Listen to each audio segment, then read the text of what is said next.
Art speaks a language of its own, an expression of emotion, culture, and perspective. But what lies behind the canvas? The sculpture or digital masterpiece? Today, we explore the world through the eye of artist, a visionary who uses different medium and styles to tell his stories. Today, we delve into the mind of artist Akshay Viswas, exploring his journey, inspiration, and the challenges that shape his craft. मैं हूं अक्षय विश्वास और मैं 30 साल का हूं और मैं दिल्ली गवर्नमेंट स्कूल में एक लेक्चरर पेंटिंग के तौर पे कार्यरत हूं। तो मैं स्कूल में साइंस से पढ़ा और उसके बाद मुझे लगा कला एक माध्यम है जो मुझे मेरी अभिव्यक्ति को दूसरों तक पहुंचा सकती है। तो मैंने आर्ट को अपना प्रोफेशन चुनने के बारे में सोचा। तो मैं कॉलेज ऑफ आर्ट दिल्ली से इस विषय में ही आगे पढ़ा, जहाँ मैंने बीएफए किया 4 साल का, और उसके बाद मैं आगे भी पढ़ता रहा इसी क्षेत्र में। तो इसके बाद 10 साल की जर्नी के बाद ऐसा लगा कि अभी बहुत कुछ सीखना बाकी है। तो मैं फ्रीलांस काम करने लगा। उसके बाद धीरे धीरे मैं इसी फील्ड में एक आर्ट टीचर के तौर पर काम करने लगा। और मुझे लगता है कि कला एक ऐसा माध्यम है जो मुझे मेरी अभिव्यक्ति को आसानी से, और मुझे शायद अच्छा यही लगता है, इसलिए ये करियर मैंने अपना चुना। मुझे जब मैं कॉलेज में था तब मुझे जामिनी रॉय का जो कला का माध्यम है और कला का जो स्टाइल है उसने बड़ा इंस्पायर किया।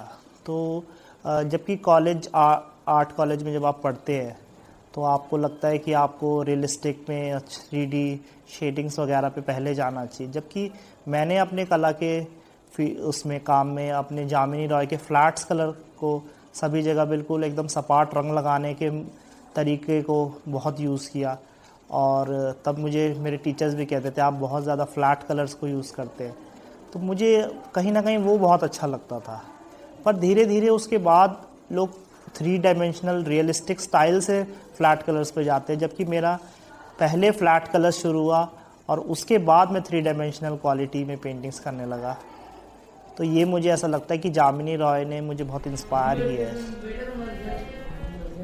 मेरा जो अभी जो फेवरेट मीडियम है मेरा वो है एक्रेलिक। मुझे एक्रेलिक कलर्स में बहुत ही ज़्यादा आसानी लगती है काम को करने में।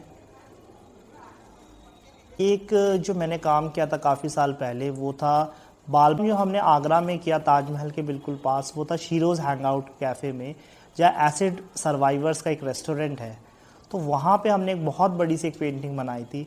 तो वो मुझे लगता है वो मेरा काम जो है मुझे सबसे ज़्यादा फ़ख्र महसूस करवाने में काम आता है। काम करता हूँ, शायद मेरा जो इंटरप्रिटेशन होता है कई बार वो लोगों का उससे दूसरा होता है। होता है ऐसा कि बट वो भी मुझे ऐसा नहीं लगता, कभी ख़राब नहीं लगता ऐसा मुझे, ठीक है। क्योंकि आर्ट क्या है कि आप अपने दिमाग से सोचते हैं, अपने विचार उसमें ऐड ऑन करते हैं। तो कई बार ऐसा होता है जो मैं कहना चाहता हूँ कई बार वो किसी और दिशा में सोचने लगते हैं। मेरे कामों में जनरली ह्यूमन इमोशंस पे मैं ज़्यादा काम करता हूँ कि लोग कैसे सोचते हैं और उनके दिमाग में क्या चल रहा है। तो मैं पोर्ट्रेट्स में अपने कई बार कोशिश करता हूँ कि अलग अलग इमोशंस को डालूँ, और बहुत सॉफ्ट और जो एकदम साधारण लोग हैं वो कैसे कला में यूज़ किए जा सकते हैं, मैं उन पे कोशिश। मुझे लगता नहीं है कि सक्सेस कोई पैसों से आकी जा सकती है। एज एन आर्टिस्ट आप अपने आप को कितना एक्सप्लोर कर रहे हैं, आप अपने स्टाइल को कितना ज़्यादा इम्प्रोवाइज़ कर रहे हैं, हर कला में हर बार आप करते जाते हैं, तो आपको कहीं ना कहीं ऐसा लगता है कि अभी भी कुछ कमी बाकी है। तो आपको उसमें आगे काम करते रहना चाहिए, और सक्सेस आप अपने आप निर्धारित कर लेंगे जब आपको जब खुशी मिलती है तो वही सक्सेस है किसी भी काम को करने के बाद। आर्ट क्लासेस में मैं हमेशा बच्चों को डेली लाइफ से जोड़ने की कोशिश करता हूँ, और मैं डायरेक्टली हिस्ट्री पे नहीं पहुँचता हूँ, आर्ट हिस्ट्री पर। उसके लिए मैं अलग अलग तरीके सोचता हूँ कि कैसे बच्चों को हम उस काम से जोड़ सके। पिछले काम मैं कुछ दिखाता हूँ लोगों के, जैसे बड़े बड़े आर्टिस्ट हुए, रवि वर्मा के काम दिखाता हूँ मैं, अमृता शेरगिल के काम दिखाता हूँ, और उनके कामों से बच्चे इंस्पायर होकर अपना नया काम करें, मैं उस बात पे फोकस करता हूँ। मैं बच्चों को कभी भी रोकता नहीं हूँ किसी भी माध्यम के लिए, कि उसको कभी बांधना की कोशिश नहीं करता। हमेशा बच्चों को मैं फ्रीडम देता हूँ कि वो कोई भी माध्यम चुने, कोई भी सब्जेक्ट चुने। तो मुझे लगता है उससे क्रिएटिविटी आती है, और जो बच्चे करना चाह रहे हैं उनको कभी मैं रोकने की कोशिश नहीं करता हूँ, ठीक है। क्योंकि एक आर्टिस्ट का, एक आर्ट टीचर का काम ये नहीं है कि वो दूसरों को अपना स्टाइल सिखाए। मैं चाहता हूँ कि बच्चे अपना क्रिएट करें और अपना स्टाइल उसमें लेके आएँ, ताकि वो और दूसरे लोगों का काम देखें। ये भी मैं इस बात पे बहुत फोकस करता हूँ कि बच्चे दूसरे लोगों का काम बहुत देखें, तो उससे बच्चों को आइडियाज़ बहुत आते हैं और क्रिएटिविटी अपने आप जनरेट होती है। इससे बहुत सारे काम होते हैं। जनरली मेरे कामों में मैं पूरा काम अपना नहीं करता, बहुत सारे बच्चे ही उसमें ज़्यादा काम करते हैं। सिर्फ आइडिया का और गाइडलाइन थोड़ा सा मैं दे देता हूँ बच्चों को, तो हर काम में ही एक अलग नया मज़ा आता है बच्चों के साथ काम करने में। एक तो आजकल जैसे पिंटरेस्ट के माध्यम से एक तो हम बहुत सारे नए नए कला के आयामों को बहुत आसानी से देख पाते हैं और उसमें हम अपने आप को बहुत सारे आइडियाज़ जनरेट कर पाते हैं, उससे नए विचार हमें आते हैं। और मतलब इन्हीं चीज़ों से हम अलग अलग वस्तुओं को यूज़ करके, मैं जैसे अपने कामों में इंस्टॉलेशन आर्ट बहुत ज़्यादा आजकल कर रहा हूँ, तो उसमें हम कुछ भी ऐसे सामान घर से लेके आते हैं बच्चे, उन्हीं को यूज़ करके कुछ नया क्रिएट करने की कोशिश करते हैं। अभी मैं ज़्यादा तो नहीं किए हैं मैंने, लेकिन 10-12 तो हो चुके हैं हमारे इंस्टॉलेशन आर्ट अलग अलग। उसमें हमने हर बार जो इंस्टॉलेशन आर्ट का माध्यम है हमने बदला है उसको। इंस्टॉलेशन आर्ट होते हैं वो स्कूल्स में होते हैं, तो मैं स्कूल के जो इवेंट है उसके बारे में सोचता हूँ पहले, और उससे हम अपनी आर्ट को कैसे जोड़ सकते हैं। अभी पिछला जो मेरा काम था वो एक बच्चों को लेकर था, स्कूल में एजुकेशन कैसे चेंज ला सकती है उसके ऊपर काम था, तो मैंने बच्चों के ऊपर किया। लास्ट ईयर हमने अपने स्कूल के एनुअल डे पे वुमेन थीम था, वुमेन एम्पावरमेंट, तो उससे रिलेटेड काम किया था। तो हर बार हम अलग अलग कुछ जो भी विषय होता है उससे डिसाइड करते हैं। पब्लिक आर्ट में हमने लोधी गार्डन्स के अंदर जो डस्टबिन थे वो पहले बहुत गंदे हुआ करते थे, तो हमने उसमें उनके ऊपर पहले वाइट पेंट करके फिर उसके ऊपर हमने पेंटिंग्स बनाए। तो पहला मुझे लगता है अगर दिल्ली में पब्लिक आर्ट में कुछ नया शुरू हुआ था तो वो हमने किया।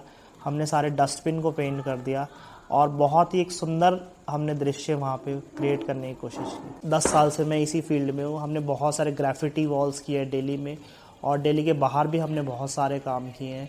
तो उसमें हमें लगता है कि पब्लिक को हमने आर्ट तक जोड़ने का काम बहुत सारा किया है। एग्जीबिशंस तो हमारा लास्ट ईयर स्कूल में ही था, उससे पहले जो मैंने अपने प्राइवेट एग्जीबिशंस में कई सारे पार्टिसिपेट किए हैं। जैसे गुड़गांव में बहुत सारे आर्ट गैलरीज आजकल चल रहे हैं, तो वहाँ में हमने काम किया है। और आईफेक्स में हमने एक एग्जीबिशन किया था बच्चों के साथ, और हमने कई सारे प्राइवेट जो शोज़ होते हैं उनमें हम अपना काम भेजते हैं। एग्जीबिशन का बेस्ट जो था वो हमने बच्चों के साथ किया था, नटखट, जो उसमें हमारा जो काम था, हमने बहुत सारे जो दिल्ली में ऐसे रूरल एरियाज़ है जहाँ पे बच्चे पॉटर्स थे उसके साथ काम किया था। तो वो एक्सपीरियंस मैंने एग्जीबिशन का सबसे ज़्यादा अच्छा रहा था।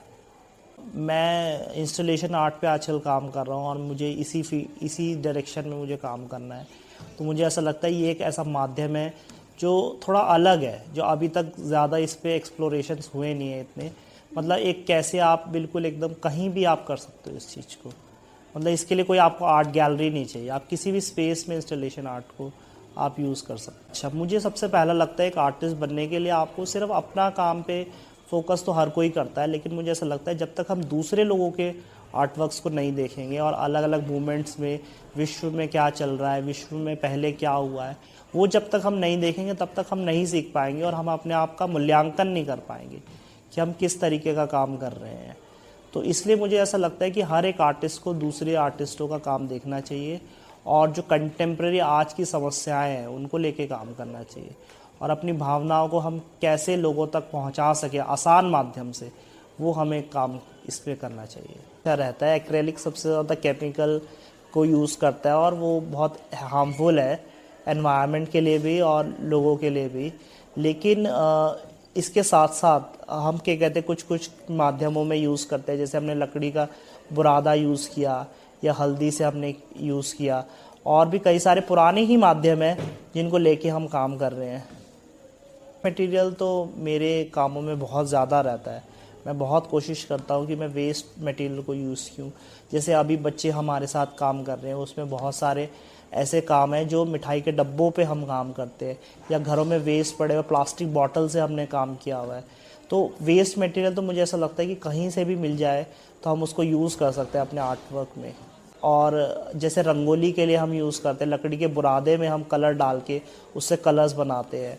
और Journeys remind us that art is not just about creating, it's about connecting, challenging, and inspiring.